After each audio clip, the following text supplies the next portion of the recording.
Warna news Marathi, त्यास विश्वासार्ह बातमीचा।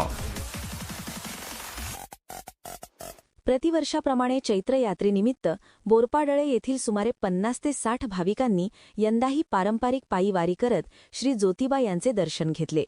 बोरपाडळे ते आंबवडे दाणेवाडी मार्गे ज्योतिबा डोंगरापर्यंत पायी जाऊन पुन्हा परत येण्याची ही परंपरा मागील तब्बल 51 वर्षांपासून अखंड सुरू आहे।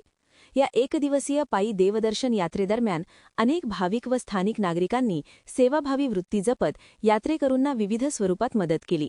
बोरपाडळे येथील लक्ष्मण कुंभार मेजर यांनी सर्वांना वडापाव दिला, तर सर्जेराव कुंभार सुरभी हॉटेल व कु महेश लबडे यांनी लस्सीचे वाटप केले। विशाल निकम यांनी थंडगार पाण्याच्या बाटल्या दिल्या।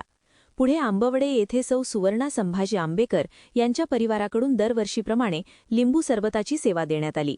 दाणेवाडी येथील मसोबा मंदिराजवळ वरद फॅब्रिकेशनचे मालक विजय विष्णू कदम यांनी सरबत दिले, तर भरत कदम यांनी शेंगदाणे चिक्की व पाण्याच्या बाटल्यांचे वाटप केले। यानंतर दाणेवाडी येथील तीर्थकुंडाजवळ सर्व भाविकांनी भोजन करून विश्रांती घेतली। काही भाविकांनी येथे स्नानाचा आनंदही घेतला। दुपारी 4 नंतर सर्व भाविक ज्योतिबा डोंगरावर कमानीजवळ पोहोचले। तेथे व्हाईट आर्मीच्या मोफत आरोग्य पथकाची भेट झाली व त्यांच्याशी संवाद साधण्यात आला। सायंकाळी सुमारे 4:45 वाजता तोफ उडाल्यानंतर श्री ज्योतिबाची पालखी मिरवणूक उत्साहात सुरू झाली। दख्खनचा राजा ज्योतिबा माझा च्या जयघोषात भाविकांनी सासनकाठी व पालखीवर गुलाल उधळत पावसाच्या सरीत भक्तिमय वातावरणात सहभागी होत वारीचा आनंद लुटला।